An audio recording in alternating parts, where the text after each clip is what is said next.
Bienvenue sur channel A Taste of K. Dans vidéo aujourd'hui, je vais vous qui j'aime faire macaroni au gratin.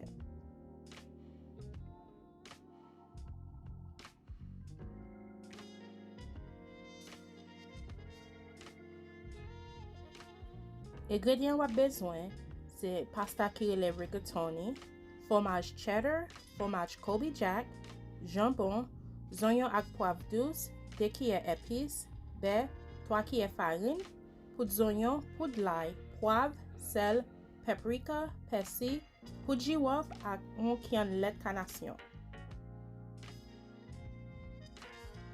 Dans chaudière qui gen l'eau k'ap bouilli, ajoutez sel et puis ajoutez paquet macaroni. Wap suivre direction qui de do paquet pour qui j'en pour cuire.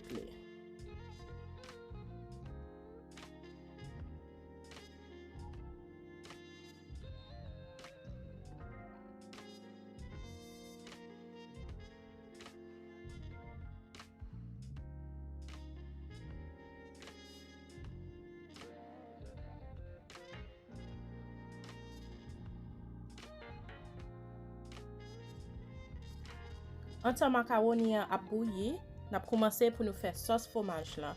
Dans chaudière ajouter beurre. Quand beurre fin fond, ou ajouter oignons ak piment doux.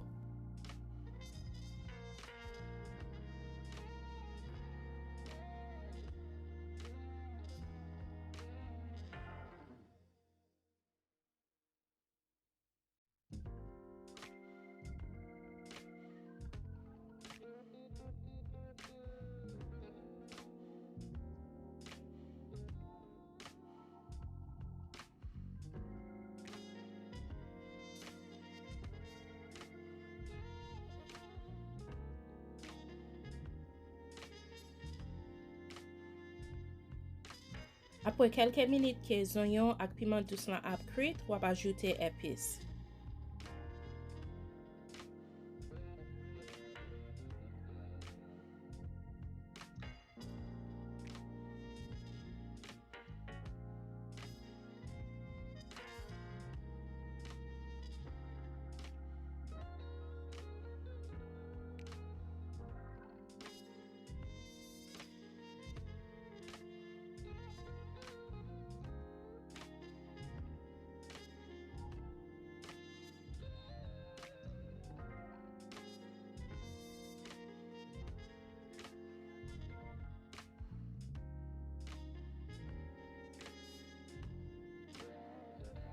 Moi te gen jambon que moi te fait dans l'autre vidéo que m'te conservé pour m'te faire macaroni m'te bilé déglacé comme mette dans chaudière chaud m'a couvri chalet chaudière la déglacé jambon.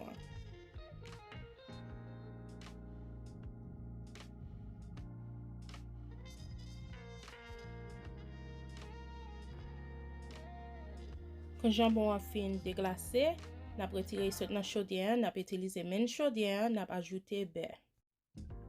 Le beurre presque fin fond, ajouter farine, continuer boisser pour farine n'a pas bouler ni tout puis pas faire boule.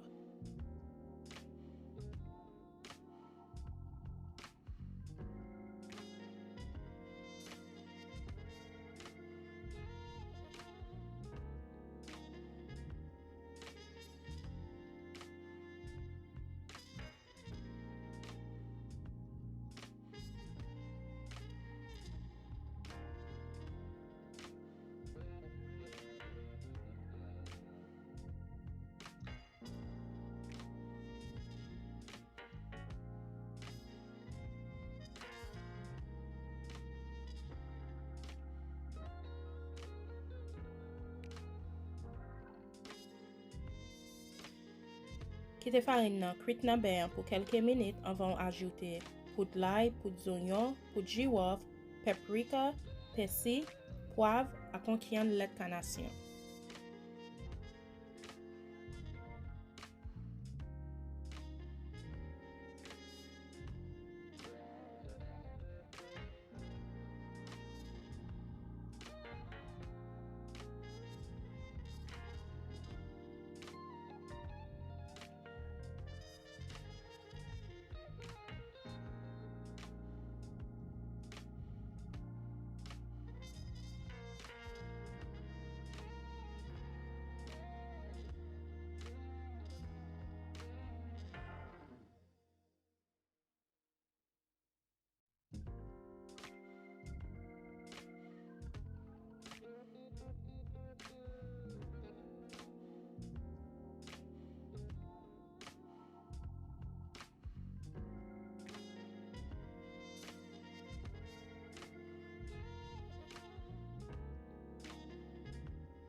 Mwen pouko ap mette sel paske fromaj lan gen sel la dan. Se apre m fin ajoute fromaj lan, map goutey pou mwen si manke sel.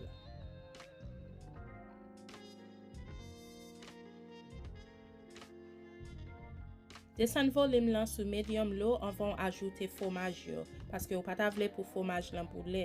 Ajoute fromaj cheddar epi fromaj colby jack. Kontinye boase. Toujou chanje, fromaj map servi se fromaj ke mwen reme etilize ou ka etilize kempot fromaj ou reme.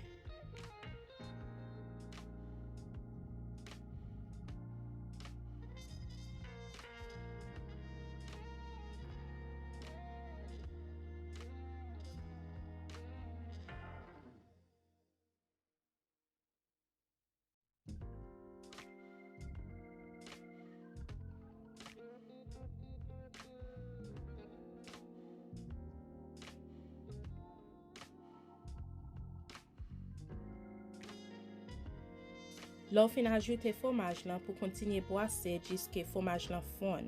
Wap kontinye boase pou fromaj lan pa boule.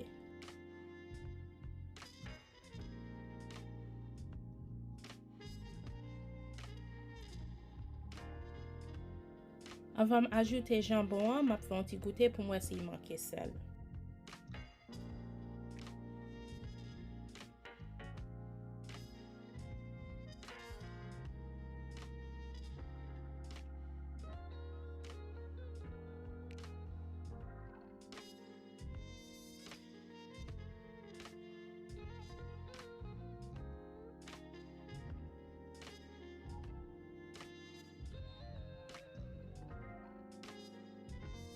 Le makawoni yon fin cuit ou mel koule plo an, pou ya ou pare pou ajoute nan sos fromaj la.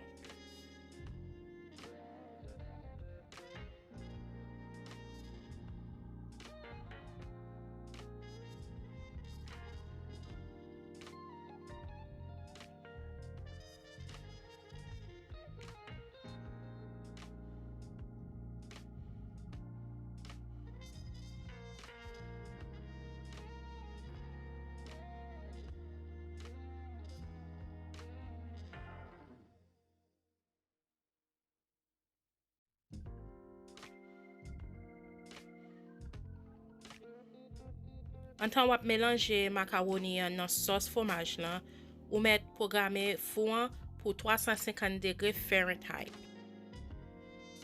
Nan plato wap servi pou kounye makawoni flite ap l'huile pi pa koule, ten ajoute makawoni.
Lò ou fin ajoute makawoni nan plato an, wap pran fromaj ki rele colby jack wap simen sou tèt makawoni an.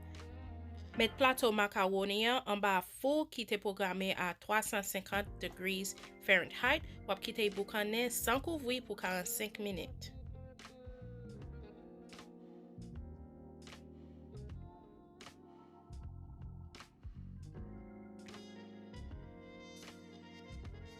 Le makawoni yon fin boukane wak kite chita pou 10 à 15 minutes avant ou fan le. Merci parce que ou te passe visite nan A Taste of K. Pabile pou like video, partager, sou gen komente wap fe wap mette en bas, ni tou pabile pou abonner. Merci. Na wè nan lot video.